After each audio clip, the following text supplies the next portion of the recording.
Okay, brother Bhaskar, thanks so much for, I know that we both have full schedules and a lot going on and a lot that we're aiming to do, especially in the new year. So thanks for taking the time to come and have this conversation with me.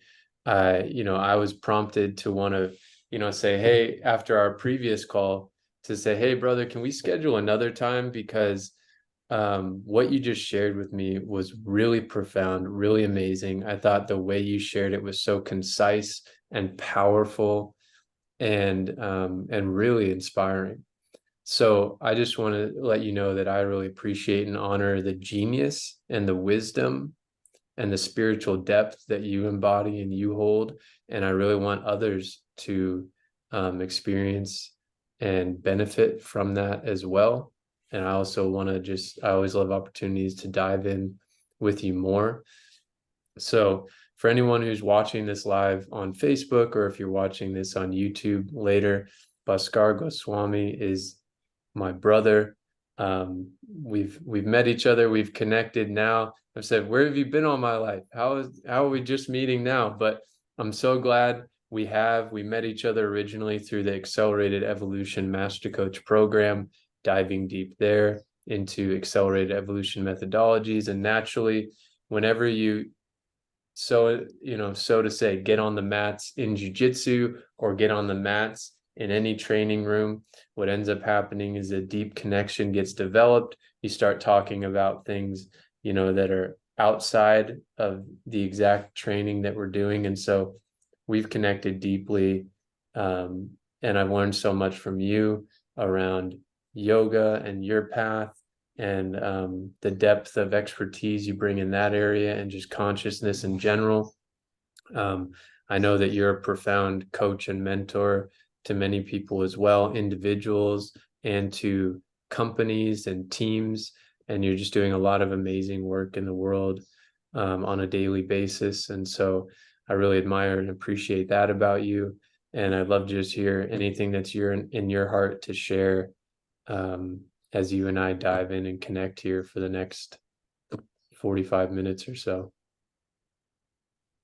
I'm just so happy that the stars aligned for us to actually connect, Brother Andrew. And I have absolutely equal admiration for the work that you do, embody, practice, and share, and the wisdom I've gained from being in your company. So, a total reflection of everything you've said back at you. And I'm very happy this is happening. It's a delight to connect with you in this way. Cool. Well, obviously you'll just share whatever's organic for you to share in the moment. But to whatever degree you can remember Mm. sort of the flow and information and details that you shared with me before, I would love to hear that again and have you share that again. Kind of the the insight that I had that sort of made me laugh, but was also a real insight is when um, your brother and your spiritually deep friend and colleague has a plant medicine journey for the first time, and they're going to share that experience with you. Make sure you hit record, because I was just listening to what you're sharing, and I'm like, good Lord, these are some beautiful, profound gems and really powerful insights that you're sharing. So I'd love to just give you the floor to begin and just share with me, share with whoever ends up watching this, the profound journey that you went on and the profound insights and experience that you had in that journey. Beautiful, brother. Let's Maybe start there. even what it's blossomed into now.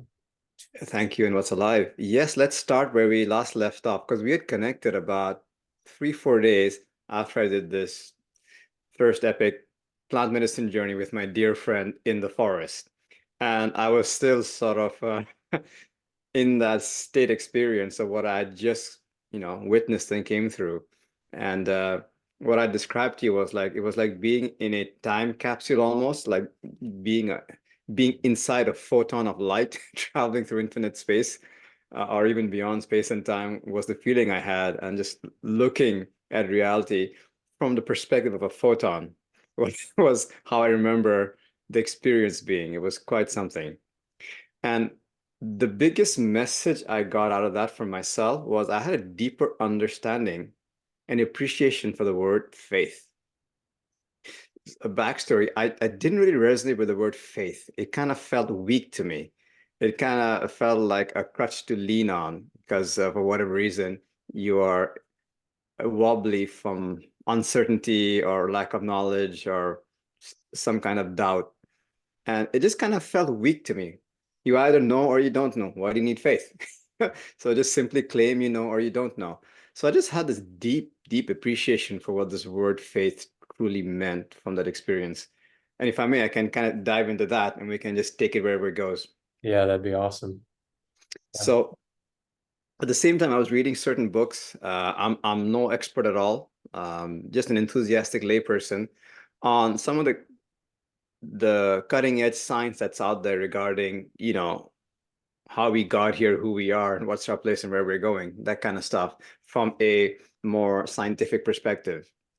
So I really felt into what one hypothesis is that the whole universe fit on the tip of a pin, at the time of the Big Bang, if you can call it time at all. So imagine that this entire universe fit on the head of a pin. How can my mind ever fathom that? So we begin there. Apparently, that's what happened. Okay.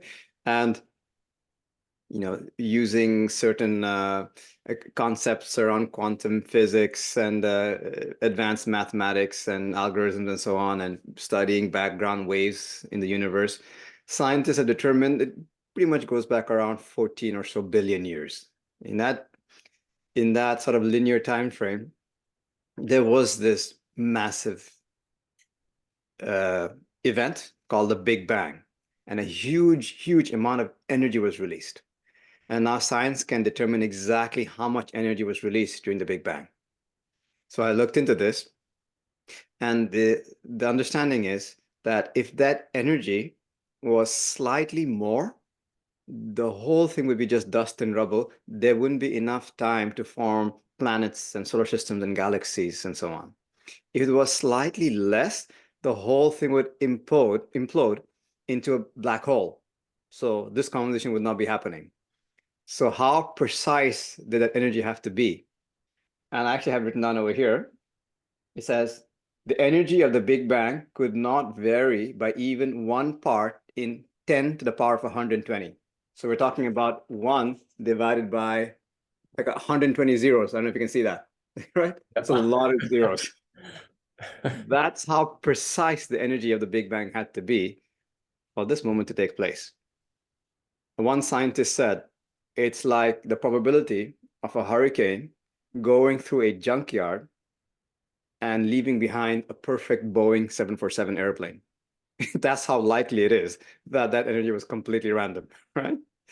So let's go on a little bit further. And I was really feeling into this during the journey, right? I was feeling into this Big Bang explosion, and then energy starts to cool down, and these subatomic particles called quarks, start to form quarks, antiquarks, and they instantly annihilate each other. They cancel each other out.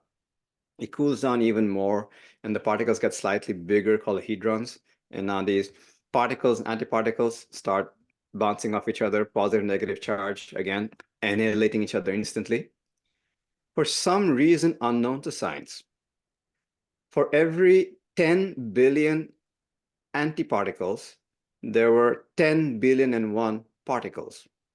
And because of the one extra particle, matter actually exists. So I have that over there as well, right? So look at the odds of that. For some reason, there was 1 in 10 billion more matter particles, and that's why we had matter. What are the odds of that? Let's go a little bit further. And then these subatomic particles start to form atoms, and then the first element, hydrogen, is formed. And then from hydrogen, to create helium, a very precise amount of energy has to be released from hydrogen. And what I understood is that if it was any less, there'd be only hydrogen. If it was any more, there'd be nothing, no hydrogen even. And the precision of that is exactly 0.007%. 0.006, only hydrogen, 0.008, Nothing, no hydrogen even. That's how precise the energy release had to be. And we can go on like this. The next is the carbon, the element of life, which is carbon. And for carbon to exist, my understanding is it has to radioactive beryllium has to infuse with hydrogen. And how long is beryllium radioactive for? It is radioactive for like not about 2001 seconds. It's like about 20 zeros, not 0.2001 seconds, right? That's how instantaneously hydrogen had to infuse with radioactive beryllium for carbon to exist, for this shape and form to be sitting here in front of you. And like that, let's go to the macro now, the bigger metrics. What maintains the steady tilt of the Earth? It's the moon. If the tilt of the Earth gets wobbly in any way, we'd all perish. But because the moon is that exact shape, that exact size, that exact distance to have the exact gravitational field, we have that steady inclination that keeps the world going. And that precision is also down to like 1% or something. Any difference in that, the axis will change. Go a little bit further, the distance of the Earth to the sun. That distance is also so impeccable. About 1% closer, we'd all be burnt to char. Like 2-3% further, we'd all freeze to death. And like that, there are over 200 parameters that are so precise. It's like multiple hurricanes going through multiple junkyards in multiple cities, and each leaving behind a perfect Boeing 747 every single time. That's how likely it is that this conversation is a random event. Yeah, and that's the breakdown when you were talking before. That's the breakdown. That was just, I was loving you, and I'm loving you sharing it now and really feeling it again now, because this is what, in all the deeply spiritual experiences I've had and all the plant medicine journeys that I've been on, they've brought me deeper to this appreciation of the perfect organization of life and the systems of nature in which we live, and the systems of just our body in which we live. And I've never, I've never experienced this direct angle or gone there or had it come up for me in this way. So that's why I appreciate like your, you know, your strength and your capacity to go to this angle and put all this together and then be in that experiential space where you're comprehending this to the degree that we even can, right? It sort of feels like we can have these comprehensions, but then there's like a limit of comprehension that the mind can do. And what I do when that happens is like, okay, comprehending all this perfect design, comprehending the size of the universe, comprehending, whatever it may be. There's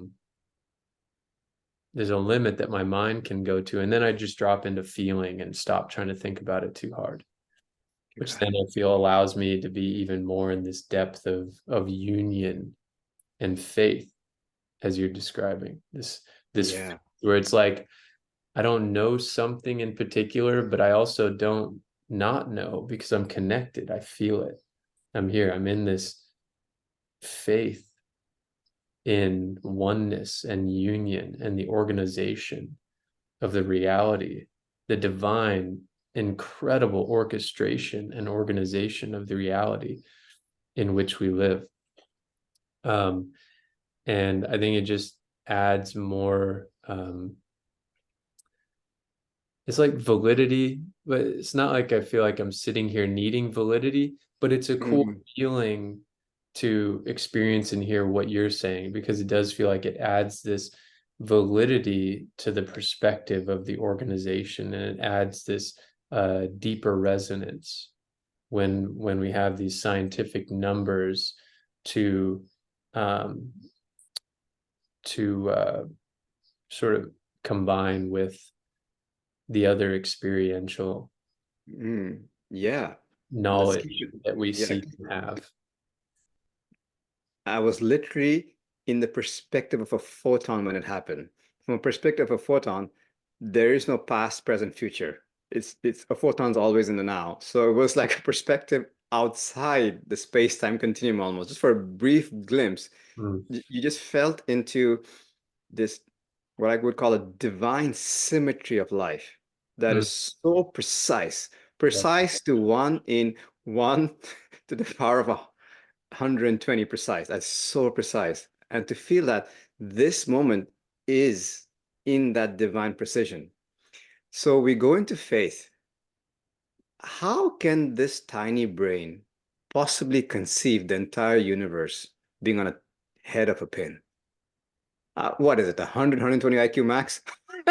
It's just not strong enough to even contemplate it, right? But what we can see is that there is a profound intelligence here. There's a profound orchestration, um, design, and a flow of some intention here for this moment to be. That I can feel the truth of that. And now science is backing it up.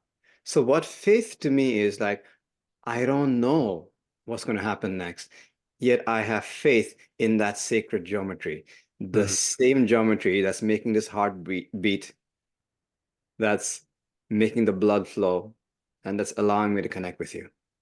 mhm. So that was my whole new appreciation for the word faith, that Wow. I can just trust that there is this, call it sacred geometry or divine symmetry at play that I am a part of. That's beautiful. That's so well said. I love that. And I wrote down divine symmetry of life, faith in the sacred geometry of life, the sacred symmetry of life. You know, I wanted you to go on if there's anything else you want to share about your experience, but then also what's coming up for me and hopefully is just weaves in to maybe a little tangent here and then maybe into you sharing anything else that's alive for you to share from that experience. Um, so let's say I witness the divine symmetry. I mean, all you got to do is look at a flower, look at a leaf, look at the way so many plants grow, right? The Fibonacci sequence that's been identified in the way that plants grow and the spiral patterns in which they grow. If you look at a artichoke, or you look at many different flowers and you look at the way they grow or way leaves grow, um, and then we learn about mycelium networks and Mm, what Paul Stamets has been putting out and sharing with us about mycelial networks and nature and how plants communicate, and think about the intricacies of our bodies, the perfect intricacies of all our organs, how they work together, all our veins, our senses, our like, wow. And that's where I go here. And then the mind hits a level of comprehension. Then I just have to go into the feeling and the being with all of it. But then all I need to do is one trigger, one moment's recognition of this divine orchestration and organization and symmetry. And then I go, God, right? We have our words, we have our English words that try to point to um, the creator or sustainer, or I don't know, the words fall short, I think, when we're mm, really in this deep comprehension of God. I'll just use that simple word we have now, right? mm, Um, and then again, my mind falls short of a certain level of comprehension. So I just drop into feeling.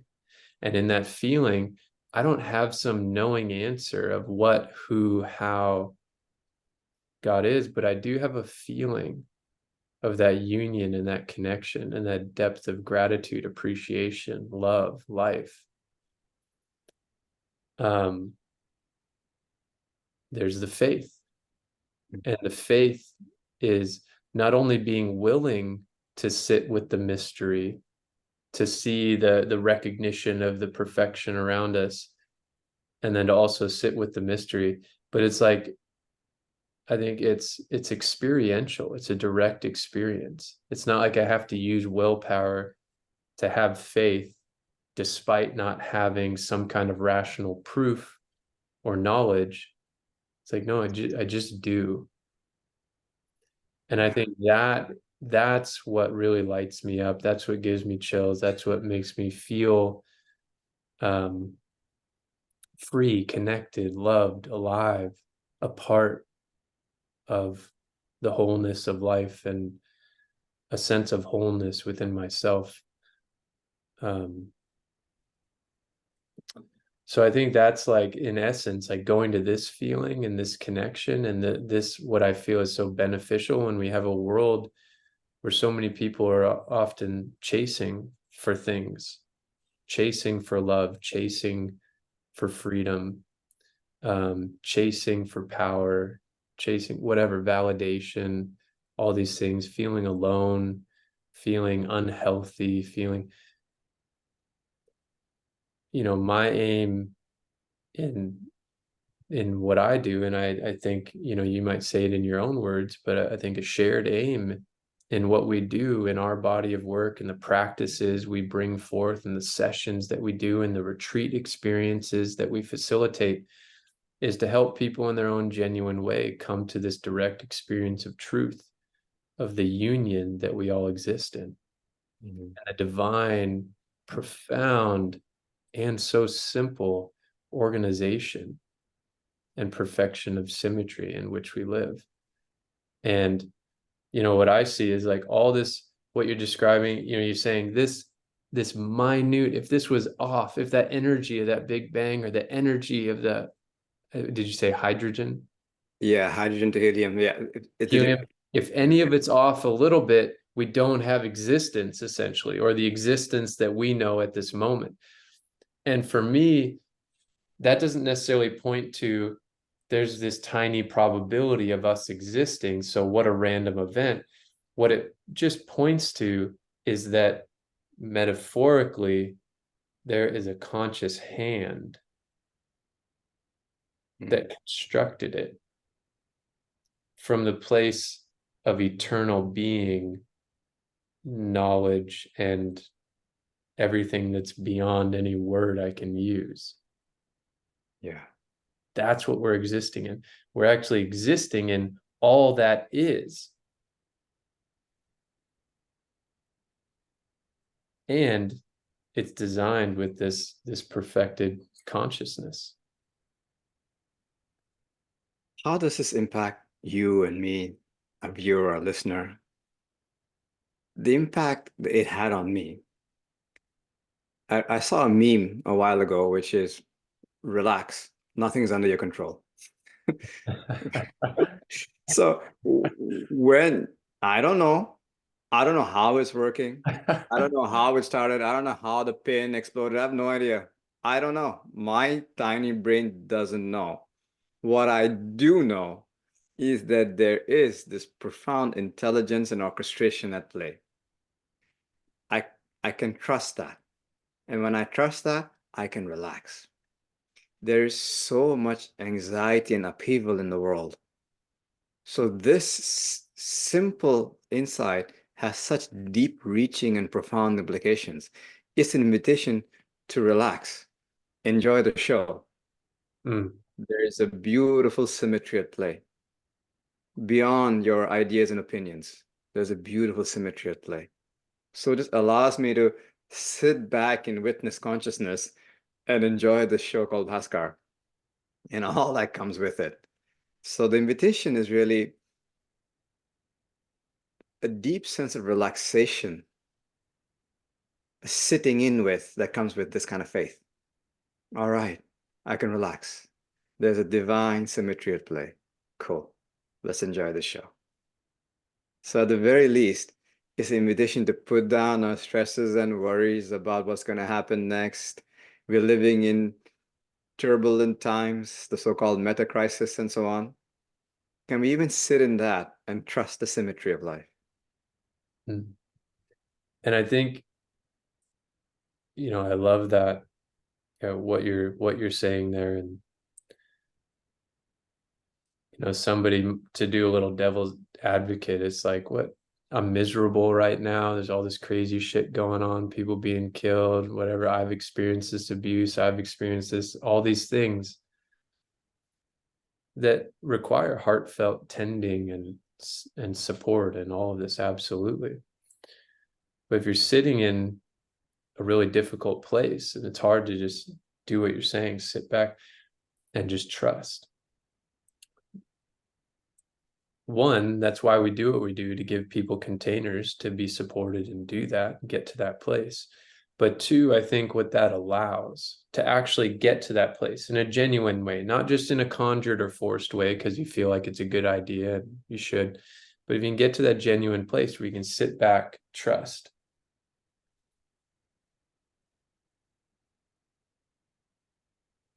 The wisdom and the knowledge of what to do next comes. Oh, yeah. Yeah. And I think that's that first step. How can we come to a place, relax the nervous system? Or maybe that aspect isn't even necessary. Just be able to be in a deep state of presence in the moment of conscious choice. But I think there is a relaxing of the nervous system that takes place on one level or another. But yeah, being able to be in a deep state of presence in the moment, see the divine symmetry of life and reality and of our own lives, be in that experiential union and trust. And then, okay, what's next that's mine to do? And it usually flows through. Yeah. Just flows through from that space. It's that same symmetry that brought us together that's creating this moment right now. The great Indian mystic, luminary, yogi, Ramana Maharishi, he said, if it's meant to happen, it'll happen. If it's not meant to happen, it'll not happen, no matter what you do, so you can relax. The great scientist, Stephen Hawking, was asked, is the universe predetermined? He said, yes, it is, but we don't know what's predetermined, so it does not take the mystery away. Baba Ramdas said it beautifully. Robert Alpert, who became Baba Ramdas, he said, perfect, perfect. This moment is perfect, perfect. The world outside is perfect. The world inside is perfect. What is happening outside is in a symmetry. What is happening inside is in a symmetry. If anxiety is happening inside, perfect. Anxiety is happening inside. If joy is happening, perfect. It's just sitting into the perfection of this moment, no matter what it is. It's like watching a movie. Sometimes the movie is romantic and there's wonderful things happening. Sometimes a complete Greek tragedy. Sometimes and you're just watching the movie, just like that. This perfect is an invitation.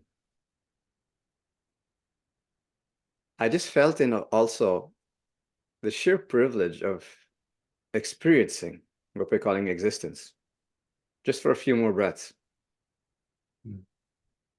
Whatever image appears, name labels, titles appear, essentially consciousness is making contact with existence for a few more breaths. I'm calling that Bhaskar. How cool is that?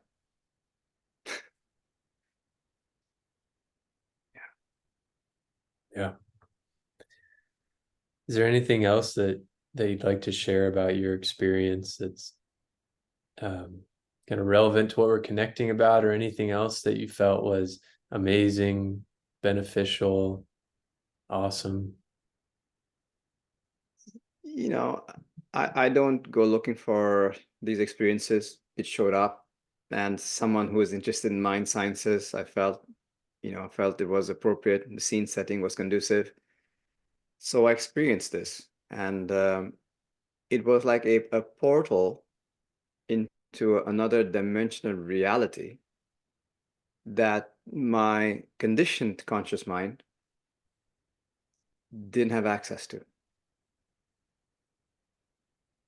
My understanding is my conditioned mind is much more interested in things that are survival based, picking up data that either improves my survival chances or prevents me from danger. So I'm picking up that kind of data most of the time.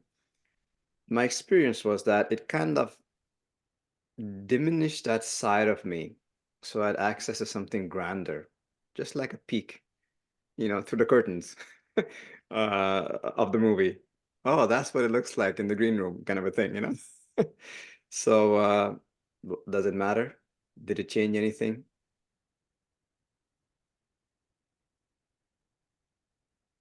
There's something to be said for that knowing, for having that peek. And for practitioners like you and I, it feels like remembering. Yeah. Yeah. Oh, yeah, that's home. Yeah, I forgot about that. That's home. That is who I truly am. That's home. And how do you feel that's impacted you now beyond the experience and the integration in your life?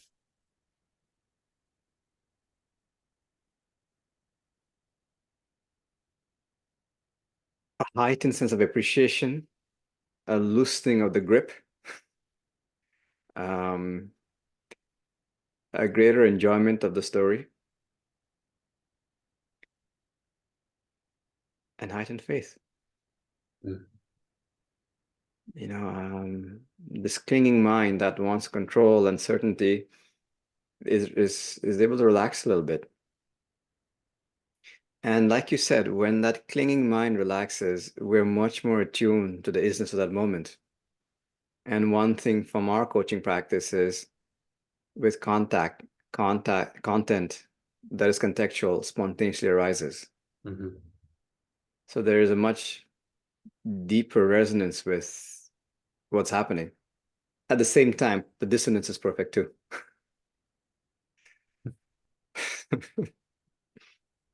Yeah, I feel like dropped into that even more so as you're describing the benefits that the integrative benefits beyond the experience that you Mm, continue to experience. And I'm getting that reminder, that felt reminder, like, oh yeah, yeah. the loosening of that grip, the loosening of the mental grip is so valuable. And it looks a little bit different for each person depending on where you're at. Mm, Some people need to loosen the grip on reality. Some people need a little bit of a tighter grip on reality. And absolutely, yes. ideally any experience like this can support that balance, right? And that open Mm, um beautifully said. or any spiritual or personal development discipline, whether it involves plant medicine or not, should be supporting, the person in the balance of their disposition, right? Mhm. Um, What's coming up for me is this felt feeling of enjoy the show called Bhaskar fully, deeply, completely. And when it's over, thank you. What a show. I'm out. That yeah, kind of feeling to me is a yardstick of a successful life, that's a freeing feeling too, isn't it? right? Yeah. That's a loosening of grip too, because you're just here, you're present for the experience. And I can't claim to say that I'm not going to have all kinds of things come up when I actually pass. Who knows? I think that's one of those things where you don't know what you're going to actually feel or how you're going to respond or experience when the time actually comes. So with humility, I'll say that I don't know. But I will say it feels that many of the experiences I've had, particularly many of the plant medicine experiences that I've had, one of the deep medicines that they provide is the release of this grip around controlling life and fearing death, Mhm. because they freaking take you there, Yeah. take you to the edge of that veil of life and death in many different ways. And again, with the right set and setting and the right container, it's so profoundly beneficial. And of Yeah. course, if the person needs to be ready for it, and there's all these considerations you just want to be conscious and take into consideration when engaging with something powerful. But the benefits, what we're talking about, are incredible and important. It's a letting go of expectations, isn't it, fundamentally? Yeah. So if in the last few breaths panic arises, that's perfect too. If bliss arises, Go with that's it. perfect too. Yeah. Go with it. Just letting go of expectations. And whatever is happening, and that's where the faith comes in, is perfect, is fully aligned. You can't get it wrong. You simply can't get it wrong. How liberating is that? Yeah. And I think what's coming up now too is the attachment to identity, right? Mhm. So when we have this kind of profound altered experience, one thing it can do is loosen that grip on identity, right? The identity of who we are, who we're supposed to be, how we're supposed to be, which allows more fluidity, more emotional fluidity, more fluidity and in what we experience moment to moment. Again, we always want to balance that with a level of strength and stability, but it's part of the journey of life. You see someone who's in their elder years of life, who's lived a conscious and intentional life, you see them having this balance of strength of spine, strength of boundaries, strength of knowing themselves, what they like, what they don't like, what they're going to give their energy to, what they're not going to give their energy to. And also this freedom of being, like they don't have some rigid idea about this is who I am, this is what I stand for, this I'll never change this way of thinking, I'm I'm terrified of dying because I don't know what's next. It's like, no, it's like someone who's cultivated that combination of strength, stability, and fluidity is, it's more of a, this is who I am. Yes. This is where I am. When I go, it's my time. Will that be hard in some ways? Maybe. If someone I love passes, will that be hard in some ways? Absolutely. But I'll always have that love, and I'll always know that we're connected.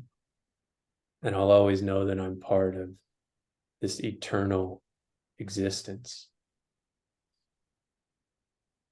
I think that's another thing that we can get tapped into here is the felt experience of our eternal existence and eternal existence itself.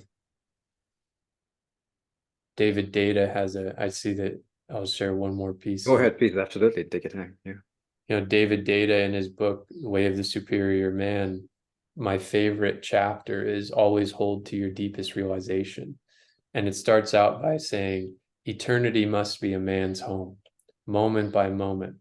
Without it, he is lost, grasping at puffs of smoke.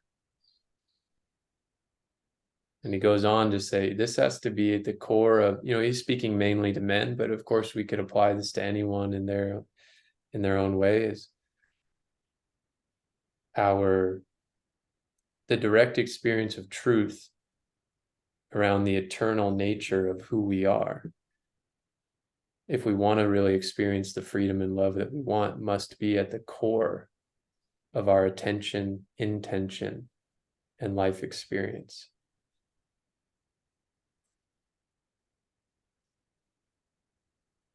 Oh, yeah. This eternal nature of who we are, unbound by space and time, might feel like a bridge too far for some people. This could be an episode of how to lose friends and not influence people. Look at these two guys yapping on about new agey stuff. Yeah. So it's all good. It's all good. Um, it's really something that you just feel into and just follow the scent, whatever feels right for you. I do want to share a few things on what worked for me. I'm a complete novice, obviously, but regarding this plant medicine journey, there's some things that really help to create an experience of something more profound.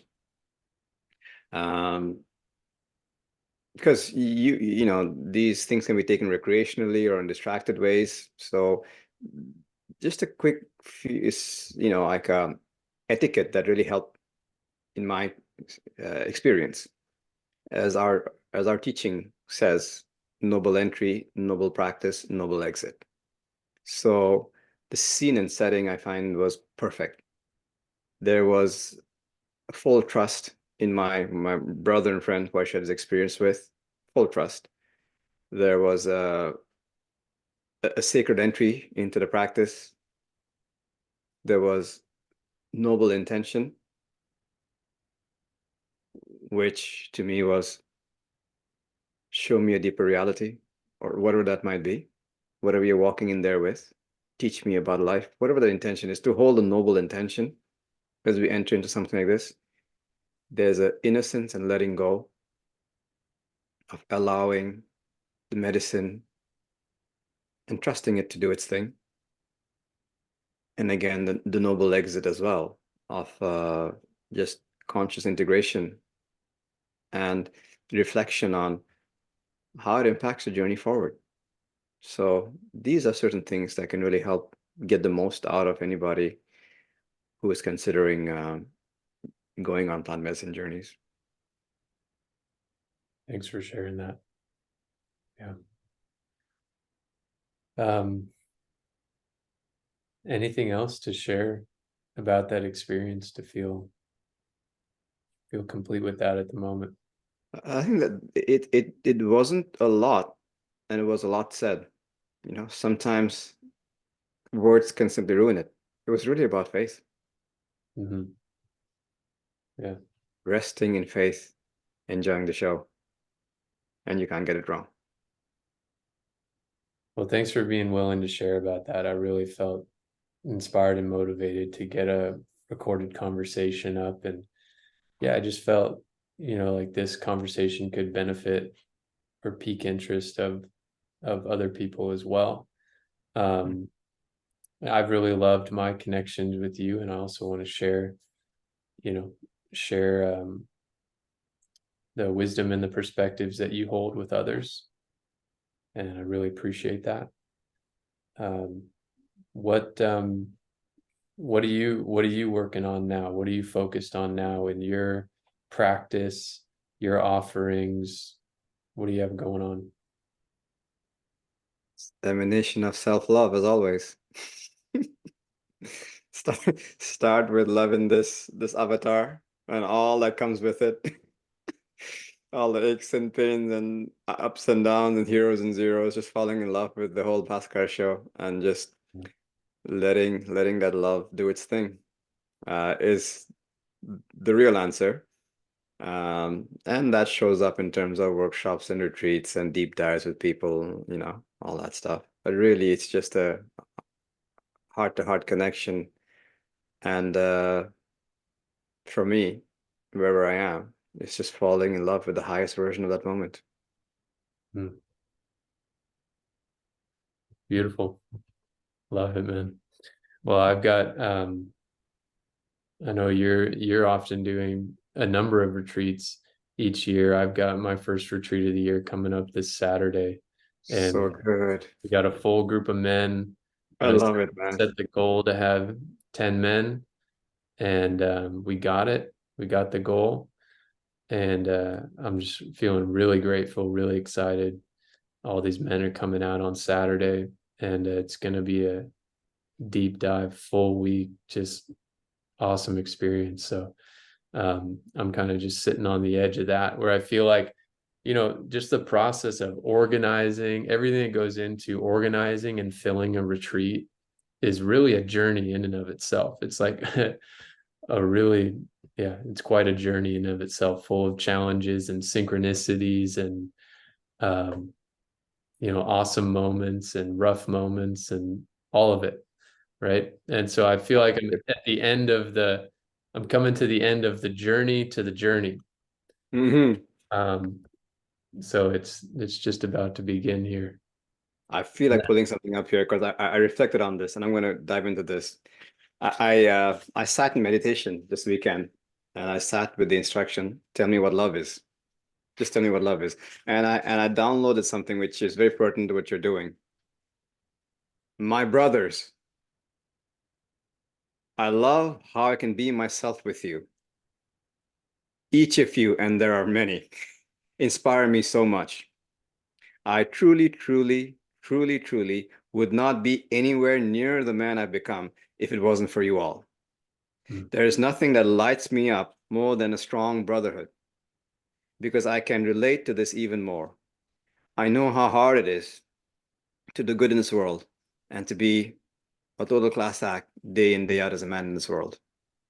Brothers, I want you to know you're doing really well. So, any man listening, I literally collect cool people. And I collected Andrew right away. Just the embodied epitome of a man in the most beautiful, noble, heartful sense. For those who don't know Andrew, Andrew is a jiu-jitsu black belt professor of the highest order and just a total class act guy. So if a man listening to this, please do what you can to come to one of Andrew's retreat. It's just the most beautiful gift you'll give yourself. So that's just a public announcement. Yeah, thank you, brother. I appreciate And you that. know what? It wouldn't be fair if I read that without a shout out to my sisters as well. So let me do the sisters thing as well. It's only fair because that was downloaded my sisters as well. So if I may, Great. let me conclude the thing. Please. So this is what I felt into regarding all the sisters in my life. My sisters, I grew up mainly with you. It comes with the territory of loving yoga and dance. You make me safe in this world. You make me feel loved.